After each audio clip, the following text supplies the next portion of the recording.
नारायण नारायण नारायण शिव नारायण नारायण नारायण शिव नारायण नारायण नारायण शिव नारायण नारायण नारायण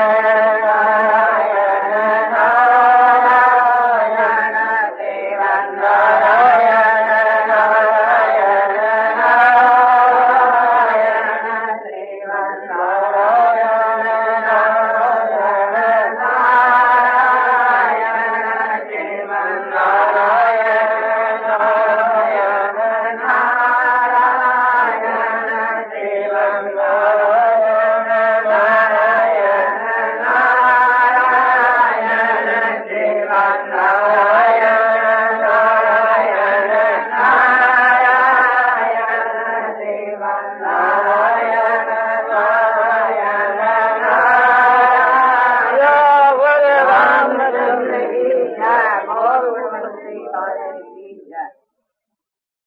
प्रेम का जो मार्ग है उसमें भी आगे जाकर के एकता हो जाती है, और ज्ञान का जो मार्ग है उसमें भी आगे जाकर एकता हो जाती है। ज्ञान के मार्ग के बीच के मन जीवात्मा और परमात्मा की एकता होती है, और वह एकता जाति से एकता नहीं, स्वरूप से भी एकता हो जाती है। स्वरूप भी अलग अलग नहीं रहते। और भक्ति के मार्ग में जो एकता होती है वो तीन की एकता होती है, प्रेम और प्रेमास्पद और प्रेम, यानी भक्त भगवान और भक्ति। भक्ति कहते होते प्रेम कहते, इन तीनों की एकता होती है, और वहां दो की एकता होती है। ज्ञान के मार्ग वो दोनों की एकता, अभेद के मार्ग से होने वाली एकता स्वरूप से जाति से दोनों से होती है। वहां पे स्वरूप की भी भिन्नता नहीं रहती और जाति की भी भिन्नता नहीं रहती, नाम रूप की भी भिन्नता नहीं रहती, ये कोई भी चीज की भिन्नता नहीं रहती। और यहाँ भक्ति के मार्ग में जो एकता होती है ये नाम रूप की भिन्नता रहती है। जब स्वरूप की भिन्नता हो गई तो फिर नाम की भिन्नता हो गई, रूप अलग हो गया तो नाम अलग हो गया। जाति से तो एक है किंतु स्वरूप अलग है, इस बात से अलग नाम है। जो भक्ति करता है उसका नाम भक्त है, और जिसकी भक्ति करता है उसका नाम भगवान है। और जो संबंध भक्ति का है, प्रेम का है, तो उसका नाम भक्ति है, प्रेम है। वस्तु भी स्वरूप से तीनों अलग अलग है और जाति से तीनों एक ही है। तब ही तो भगवान का भक्त जो है, भगवान एक आनंद स्वरूप है, उस आनंदमय को आनंद देता है। सारी दुनिया को तो आनंद देते हैं भगवान, और भगवान को आनंद देता है भक्त। भक्त जो उसको हर वक्त आह्लादित करता रहता है, उसकी सारी चेष्टा भगवान के लिए होती है। उस समय में भगवान की जो चेष्टा होती है, लीला होती है, वो भक्त के लिए होती है, एक दूसरे के लिए होती है। और वो लीला है वो प्रेममय है। तो प्रेम भी वहां मूर्तिमान होकर के रहता है। तो प्रेमी और प्रेमास्पद और प्रेम ये स्वरूप से अलग अलग है, नाम तीनों की अलग अलग है, स्वरूप तीनों की अलग अलग है, किंतु उनकी जो धातु है वो एक ही। वास्तव के बीच के वहां कोई चेतन पदार्थ को समझाने के लिए हमारे पास कोई ऐसी चीज नहीं है कि हम आपको समझा सकें। जड़ चीज को लेकर के ही समझाया जाता है। जैसे आकाश के बीच के वहां निराकार रूप से जल रहता है। क्यों? आकाश से जल बरसता है। यदि आकाश में जल हो ही नहीं तो बरसे कहां से? वो पहले से ही है, किंतु वही जल फिर बादल के रूप में आ जाता है, और बादल के रूप में आकर वो बादल चूड़ने लगता है तो वही जल बूंदों के रूप में बन जाता है, और शीत पाता है तो वही जल बर्फ के रूप में, ओलों के रूप में बन जाता है। तो उसको गोल गोल होते उसको ओला कहते हैं। और समझो कि जो एक कपूर की माफक, पीसे हुए कपूर की माफक जो चीज बरसे उसको बर्फ कहते हैं, और जो तबका पड़े उसको बूंदे कहते हैं।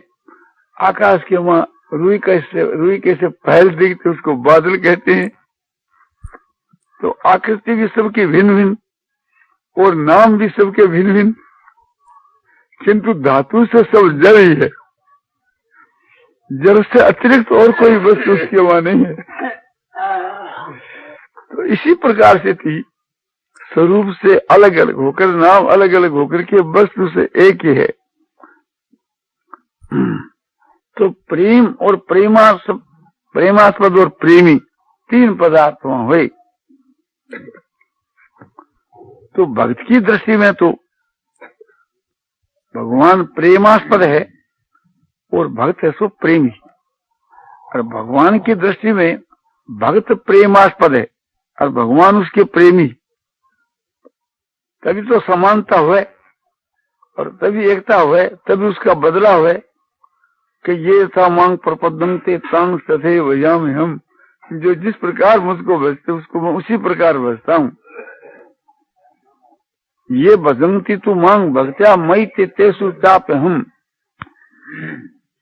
जो भक्ति से मुझको भजते हैं उनके हृदय में मैं, मेरे हृदय में वह रहता है। तो जिस प्रकार भगवान भक्त के हृदय में रहते हैं, भगवान के हृदय में उसी प्रकार से भक्त रहता है, कोई फर्क नहीं है। भगवान भक्त का ध्यान करता है और भक्त भगवान का। महाभारत की कथा आप कौन कि मैं भीष्म पिता के ध्यान कर रहा हूँ। महाभारत की शांति पर में भीष्म पितामह के पास में जा रहे हैं, युधिष्ठिर ने पूछा कि महाराज आप किसका ध्यान करते हो, और ये बात यदि बताने लायक हो है या मैं उसका पात्र समझ जाऊं तो आप कृपा करके कहें। बोला सरसज्जा पर शयन करते भीष्म पिता में मेरा ध्यान कर रहे हैं और मैं भीष्म का ध्यान कर रहा हूँ। भगवान तो सर्वज्ञ है ना। तो भीष्म जी बड़े उत्कोटि के भगवान के भक्त थे। तो इसी प्रकार से थी भगवान के साथ हम लोगों को प्रेम करना चाहिए। भगवान अवतार लेते हैं और अपने भक्तों से दूर भी रहते हैं और निकट भी रहते हैं। मन से और भाव से तो दूर नहीं रहते, निकट ही रहते हैं, शरीर से दूर रहते हैं। जैसे अर्जुन है तो अर्जुन से मिलते खूब प्रेम रहता, दोनों साथ साथ ही रहते।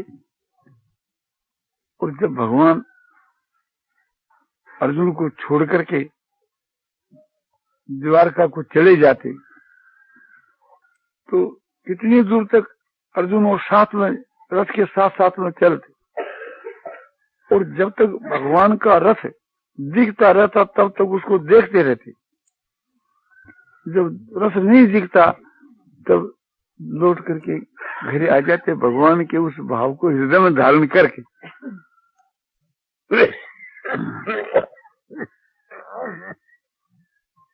और ये बात महाभारत में आती है। श्री कृष्ण जो है वो अर्जुन है, अर्जुन है सो कृष्ण है, देखने की दो मूर्तियां स्वरूप से एक ही है। इतना प्रेम आपसे के वहां बतलाया जाता था। तो भगवान स्वयं कहते हैं कि अर्जुन तेरा शत्रु मेरा शत्रु, तेरा मित्र मेरा मित्र। तो ये व्यवहार के में तो वास्तु के भीतर के बीच के मां भगवान जब तो अपने पिताजी वसुदेव जी को कह गए,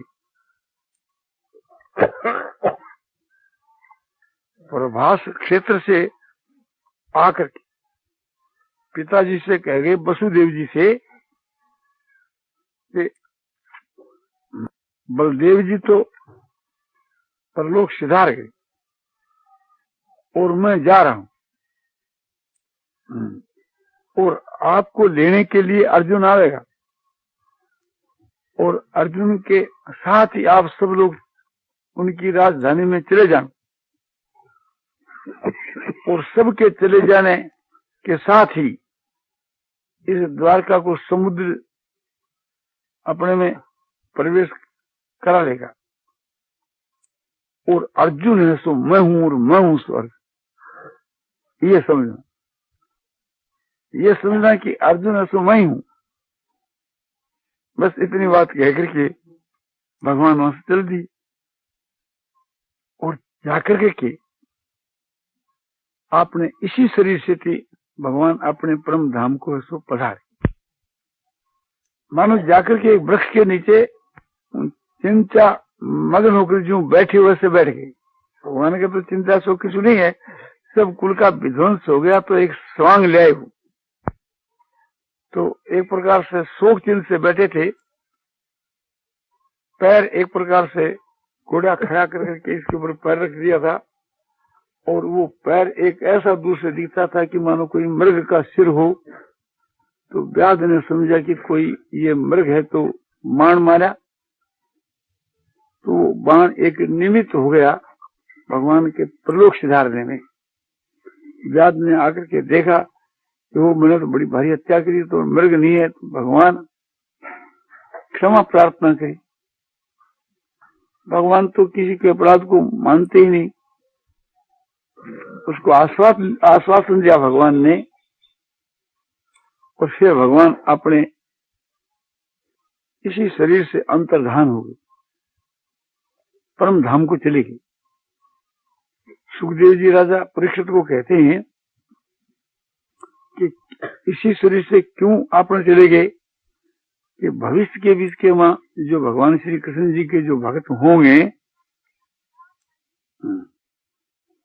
भगवान का शरीर विनाश हो गया, ये उनकी दृष्टि में नहीं रहना चाहिए।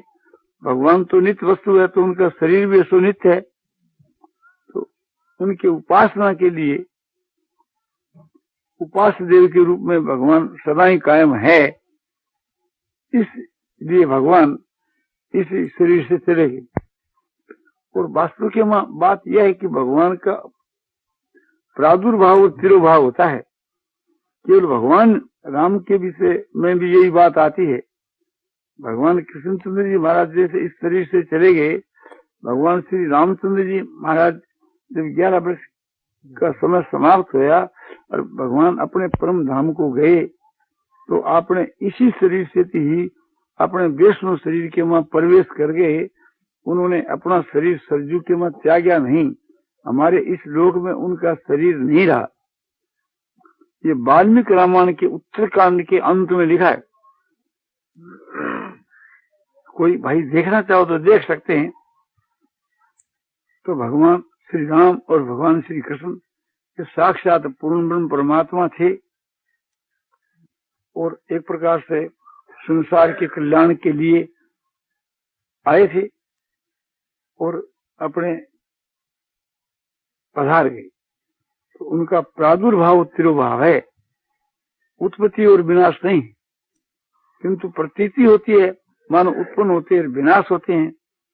इसलिए भगवान ने गीता में ये बात साफ करके बतला दी कि अजोपि सनव्यात्मा भूतानाम ईश्वरोपि सन प्रकृति स्वामधिष्ठाय संभवा ज्ञातमाया।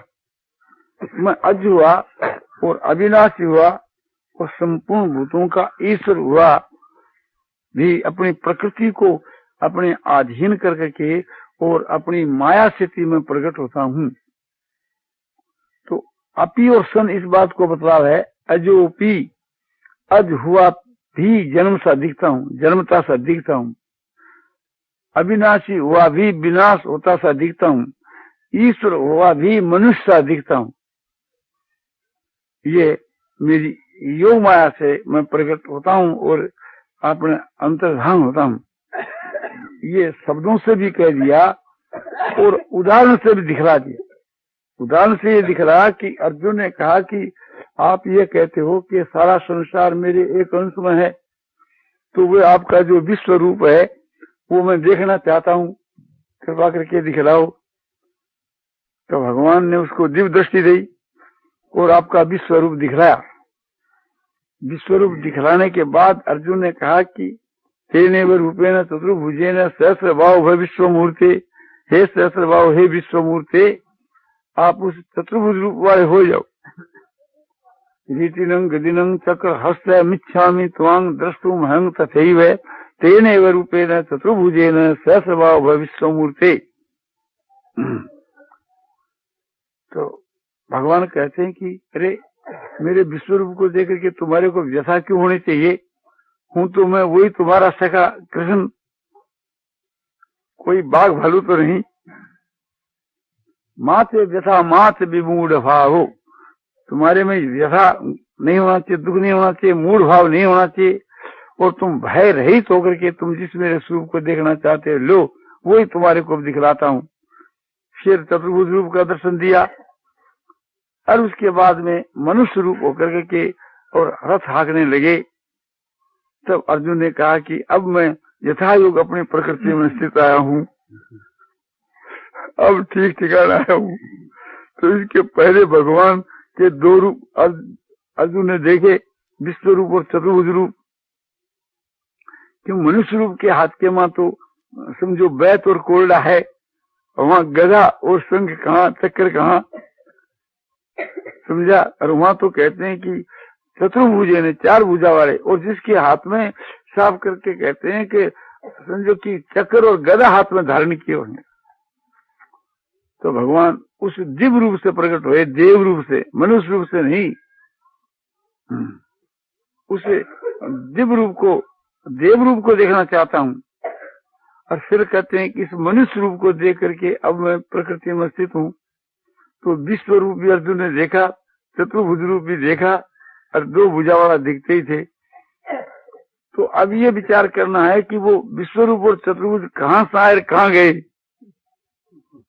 उसकी मिट्टी तो रहनी चाहिए थी ना यहाँ, तो कुछ नहीं रहा। उनका प्रादुर्भाव होना और तिरोभाव होना, तो यही भगवान का समझो कि प्रकट होना, तिरोभाव होना ही इस श्लोक में बताया जाता है। और उदाहरण से आपने गीता की 11वें अध्याय में दिखला दिया। शब्दों के बीच में तो चौथी अध्याय के 6ठे श्लोक में कहा, जो पी सनभ्यात्मा भूतानाम ईश्वरों प्रकृति स्वाम धीष्टा संभवाम्यात्म माया। और कृष्ण के रूप में तो भगवान स्थित है ही, और फिर चतुर्भुज रूप में और विश्व रूप में उदाहरण से वहां दिखला दिया। तो इसी प्रकार से भगवान आते हैं और प्रकट होते हैं और चले जाते हैं। तो भगवान के साथ के मां हम लोगों को प्रेम करना चाहिए, विशुद्ध प्रेम करना चाहिए, अनंत प्रेम करना चाहिए। तो इसी प्रकार से गोपियों का जो भगवान के साथ में प्रेम था वो विशुद्ध प्रेम था, अनन्य प्रेम था। भगवान जो कुछ लीला करते थे उसे गोपियों के लिए, जब गोपियों के पास रहकर एकांत स्थान में, और गोपियां जो कुछ लीला करती थी वो भगवान के लिए, अपने लिए किसी नहीं। राधिका जी जो है वो अलादीनी शक्ति थी, और उन्हीं की समझो कि अंश रूपा शक्तियां ये सब थी। जो जितनी और शक्तियां थी वे भगवान के परम धाम से आई थी, और भगवान के परम धाम को ही एक प्रकार से चली गई। भगवान के परम धाम के बीच के मां जो अति सामीप जो भक्त रहते हैं वे लीला करने के लिए भगवान के साथ में उनके परकर बन करके आते हैं, और लीला समाप्त करके उनके साथ में चले जाते हैं। उन भक्तों को हम कारक पुरुष भी कहते हैं, एक समझो कि अधिकारी पुरुष भी कहते हैं,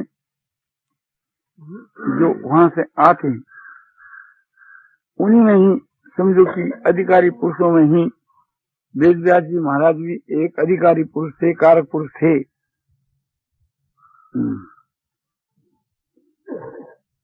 तो अर्जुन का जो संबंध है वो भगवान के साथ में पहले से ही है। इसके पहले नरनारायण के रूप में थे। सबको इस बात को कहते हैं, और ऋषि लोग जो है, ऋषियों ने ये बात जगह जगह कही है। महाभारत के वहां पढ़ोगे तो जगह जगह ये प्रसंग आपको मिलेगा कि श्री कृष्ण और अर्जुन पूर्व के बीच में नरनारायण ऋषि के रूप में थे, और आदि के बीच में समझो कि उसके पहले भगवान श्री कृष्ण जी तो साक्षात महाविष्णु या विष्णु के रूप में, और अर्जुन है सो भक्त के रूप में। और उसके पहले जब सृष्टि की उत्पत्ति के और पहले हम चलें कि तो सच्चिदानंद पूर्ण ब्रह्म परमात्मा ही, विज्ञानानंद निर्गुण ब्रह्म ही श्री विष्णु के रूप में प्रकट होते हैं। सृष्टि की आदि में, त्रेता युग में श्री राम के रूप में, और द्वापर युग में श्री कृष्ण के रूप में प्रकट होते हैं। एक ही है, सगुण निर्गुण साकार निराकार। और भगवान श्री राम, श्री कृष्ण और विष्णु और शुद्ध ब्रह्म और आपने ब्रह्म के बीच के मत सगुण निराकार और निर्गुण निराकार, सब वस्तु स्थिति एक ही है। सब मिलकर के एक ही चीज है, और सब जगह सब प्रकार की योग्यता, शक्ति और ज्ञान और सब जगह पूर्ण है। ऐसा जो परमात्मा का स्वरूप जो है, जब जब अवतार लेता है तब तब संसार के हित के लिए आकर के अवतार लेते हैं। उसी भगवान से हम लोगों को प्रेम करना चाहिए। अभी समझो कि निराकार रूप से सब जगह मौजूद है ही, और सगुण साकार रूप में मन से उसका आह्वान करना चाहिए, और मन से आह्वान कर करके और मन से ही हम लोगों को उससे मिलना चाहिए। जैसे गीता में बतला है, मच्चिता मदगत प्राणा बोधयंत परस्परम कथयंत से मांग नित्यं तुष्यंती च रमंती च। मच्चिता जिनका मेरे में चित्त है, भगवान कहते हैं उनको मच्चिता। भगवान में हमारा चित्त वास करे। चित्त में भगवान का जो स्वरूप है वो नित्य वास करे हमारे, तभी हम कह सकते हैं कि ऐसे जो पुरुष भगवान का कहना उनके लिए कि मच्चिता, कि मेरे में जिनका चित्त हर वक्त बस है वह मच्चिता। इसके लिए हम उदाहरण आपको क्या दे सकते हैं? जड़ पदार्थों के मां इसके लिए कोई उदाहरण नहीं है। तो ये कहा जा सकता है कि जो उच्च कोटि के भगवान के जितने जो भक्त पूर्व में हो चुके हैं उनका उदाहरण दिया जा सकता है कि जैसे हनुमान जी महाराज है, जैसे भक्त प्रहलाद है, उनको सब जगह हर वक्त भगवान दिखते हैं। जैसे स्त्रियों के बीच के मां मीराबाई है, गोपियां है, और भी एक प्रकार से थी। नीच जाति के मां भी जैसे सबरी भिजनी है, पुरुषों में जैसे गु है, केवट है, और इसी प्रकार से थी। समझो कि राजा महाराजाओं के बीच में जैसे अमरीश है, इत्यादि जो बहुत उच्च कोटि के राजा हुए हैं। चोल राजा भी बहुत उच्च कोटि के थे, किंतु अमरीश के समान नहीं। जैसे भीष्म पितामह है, तो ये बड़े उच्च कोटि के जो ब्रह्मचारी गृहस्थी राजा लोग हुए। सनकादिक है, तो ये सभी बड़े उच्च कोटि के महापुरुष हुए हैं। सनकादिकों को तुम समझो कि अवतार भी मानते हैं और भक्त भी मानते हैं, दोनों श्रेणी के मान। जैसे शिव जी को हम भक्त भी मानते हैं, अवतार भी मानते हैं। जैसे बलदेव जी को अंशा अवतार भी मानते हैं, एक प्रकार से थी भगवान का भक्त भी मानते हैं। तो इस प्रकार से ये समझो कि उच्च कोटि के पुरुष हुए। तो उनका जो प्रेम भगवान के मां नित्य प्रेम था, और अपनता तो प्रेम के साथ ही, अपनता को लेकर तो प्रेम होता है। भगवान के मां अपनता और भगवान के मां प्रेम, इसी प्रकार का प्रेम हम लोगों को करना चाहिए। तो भगवान का आह्वान करके, भगवान का नेत्रों से दर्शन, मन से चिंतन, बुद्धि से निश्चय, वाणी से वार्तालाप, शरीर से स्पर्श, तो मच्चिता मदगत प्राण, भगवान में जिनका चित्त भगवान कहते वो मच्चिता। और भगवान के लिए जिनका जीवन है, भगवान के बिना एक क्षण भी जिनको अपना जीवन अच्छा नहीं लगता, भगवान के बिना जो इस संसार में रह नहीं सकते, जैसे जल के बिना मच्छी रह नहीं सकती, तो विश्व में परम व्याकुलता, ये भी एक प्रकार से साधन अवस्था ही है, किंतु ये मैं जो बतला रहा हूँ ये उसके भी परे की अवस्था है। उसका विश्व में हुआ तब तो परम व्याकुलता, उसका विश्व में होता ही नहीं उनके। वो तो नित्य हर वक्त देखते रहते हैं। यो मांग पश्यति सर्वत्र सर्वं च मयि पश्यति और तस्यांग न प्रणश्यामि सच में न प्रणश्यति। जो मुझको सब जगह देखता है अपने अनुभव से और सबको मुझ में देखता है, उससे मैं कभी अलग नहीं हो सकता, वो मुझसे कभी अलग नहीं हो सकता। संसार के मां उसके लिए कहा कि सर्वभूत स्थितम यो मांग भजते एकत्वमास्थितो सर्वथा वर्तमान होती सहयोगी मई वर्तते। सारे भूतों में स्थित जो मैं हूँ, ऐसे मुझ परमात्मा में एक ही भाव से स्थित होकर के, मुझ में तन्मय होकर के और फिर संसार के बीच में जो विचरता है वो मेरे में विचरता है, मुझ में उसका विचरण है। उसकी दृष्टि में मेरे स्व दूसरी वस्तु नहीं है, ऐसी उसकी स्थिति हो जाती है। तो ऐसा जो होकर के रहना, तो मन से भगवान का आह्वान करके उनका दर्शन भाषण स्पर्श वार्तालाप करते रहना और बोधियंत परस्परम। जैसे गोपियां आप श्री के वहां वो भगवान की बातें करती रहा करती थी, उससे भगवान के तत्व रहस्य को जनाती थी। भगवान का ये तत्व है, भगवान का ये रहस्य है, भगवान के गुणों के विषय में और प्रभाव के विषय में बातचीत करती रहती थी। वो बोधियंत परस्परम कथयंत से मांग नित्यम। और भगवान के विषय को नित्य कहना, दूसरी बात नहीं कहना। जैसे हम लोग भगवान की भी बात कहते हैं, दूसरी भी बात कहते हैं, ऐसे नहीं। जो भगवान के उस कोटि के भक्त होते हैं वे भगवान की बात कहते हैं, दूसरी बात कहते ही नहीं। दूसरी बात के लिए उनके समझो मौन है और दूसरी बात नहीं बोलते। तो कथन से मांग नित्य सदा ही ऐसा उनके स्वयं है। और कुसुमती चरमंती से उसके बीच के वही रमण करते हैं। रमण करना, यही रमण करना, नेत्रों से भगवान को देखना, ये नेत्रों के द्वारा भगवान में रमण है। भगवान की बातों को सुन सुन करके मुग्ध होना, ये कान के द्वारा भगवान के वहां रमण है। वाणी से भगवान के प्रति वचन बोलना, वो वाणी से रमण है। और भगवान से मन से खूब प्यार करना, ये मन से भगवान के वहां रमण है। समझो, हाथों से भगवान के चरण आदि को छूना, ये हाथों से भगवान के वहां रमण है। तो इस प्रकार से अपना मन और इंद्रियां सब भगवान में लगा देना। बोलो नासिका का रमण क्या, कि नासिका से भगवान के वहां सुगंध का ग्रहण करना, ये नासिका के द्वारा रमण है। बोलो जीवा का फिर रमण क्या, जीवा पर तो दो इंद्रिय, वाणी से बोलना तो आप कह सो ठीक है। और दूसरा जीवा के द्वारा समझो कि भगवान का जो प्रसाद का आस्वादन देना, तो ये जीवा के द्वारा रमण हुआ। सारी इंद्रियां भगवान के वहां लगा देना, ये इंद्रियों के द्वारा मन लगा देना, मन के द्वारा बुद्धि लगा देना, बुद्धि के द्वारा भगवान के वहां रमण है। तो वे भगवान कहते हैं कि जो मुझ में रमण करते हैं और इस प्रकार से समझो कि आनंद के वहां मुग्ध होते हैं, वो संतोष लाभ करना, तुषंती माने संतुष्ट रहते हैं। ऐसे भक्तों के लिए भगवान कहते हैं कि ये साधन अवस्था है, ये मानसिक सब मिलन है, प्रत्यक्ष नहीं।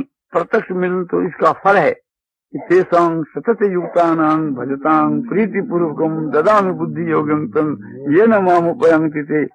उन प्रीति पूर्वक प्रेम पूर्वक जो मुझको भजने वाले और नित्य निरंतर, अंतर नहीं पड़ता, नित्य निरंतर सो मुझको भजते हैं मन से।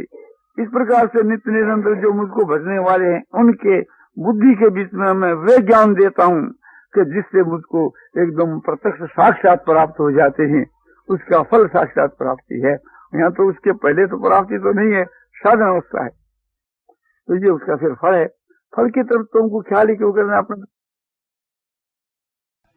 नारायण नारायण नारायण श्रीमन्नारायण नारायण श्रीमन्नारायण नारायण श्रीमन्नारायण नारायण श्रीमन्नारायण नारायण श्रीमन्नारायण नारायण श्रीमन्नारायण नारायण श्रीमन्नारायण नारायण श्रीमन्नारायण नारायण नारायण नारायण